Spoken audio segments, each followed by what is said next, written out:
μου, γεια σας και καλώς ήρθατε στο Μπουζούκιλαν. Στο σημερινό βίντεο θα σας δείξω πώς παίζονται οι συγχορδίες τύπου Diminuita. Η Diminuita είναι μια πάρα πολύ όμορφη και ιδιαίτερη συγχορδία, η οποία, αν αναλύσουμε πώς δημιουργείται, είναι αν από μία νότα πάρουμε και βάλουμε τρεις τρίτες μικρές από πάνω, π.χ. αν πάμε στην νότα C για παράδειγμα και βάλουμε μια τρίτη μικρή, έχουμε ένα ρε, C, ρε.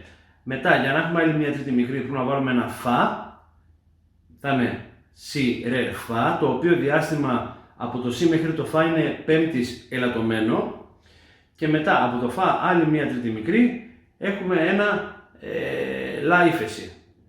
Επομένως είναι τρεις τρίτες μικρές διαδοχικά η μία πίσω από την άλλη. Θα σας δείξω τώρα πώς πιάνουμε τις Diminuitas, οι οποίες έχουν δύο θέσεις μόνο, γιατί λόγω της φύσης της συγκεκριμένη χορδία είναι στην ουσία δύο διαφορετικές συγχορδίες, οι οποίες επαναλαμβάνονται και απλά αλλάζει η σειρά, είναι σαν να παίρνουν αναστροφή. Θα δούμε ντο, φα δίεση, λα και ρε δίεση. Ντο, φα δίεση, λα και ρε δίεση.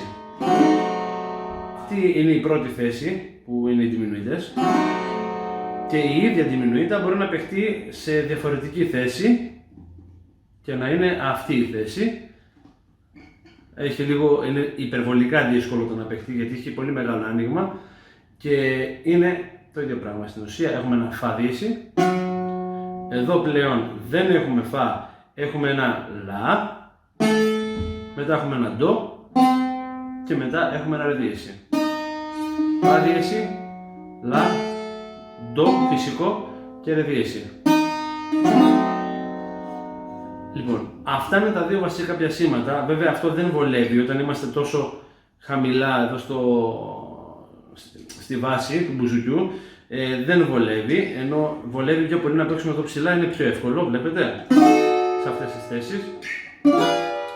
Και τώρα αυτές οι συγχορδίες τις παίζουμε έτσι και τις πάμε τώρα ανάλογα με το τι συγχορδία θέλουμε να παίξουμε, σε ποια κλίμακα είμαστε, τις μεταφέρουμε. Δηλαδή, το επόμενο πιάσιμο είναι εδώ. Θα πρέπει να βάλουμε μπαρέ το πρώτο δάχτυλο και να βάλουμε το τρίτο δάχτυλό μας στην πρώτη χορδή, στο δεύτερο τάστο, αφού έχουμε μπαρέ στο πρώτο τάστο το πρώτο δάχτυλο, και το δεύτερο δάχτυλό μας θα πρέπει να το βάλουμε στο δεύτερο τάστο της τρίτης χορδής.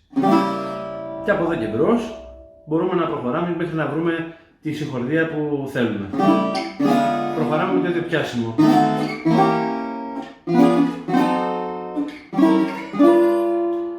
Πολλές φορές ακούτε και αυτό. Φεύγουμε ανά τρία τάστα, αλλάζουμε θέση και είναι στην ουσία η ίδια Diminuita.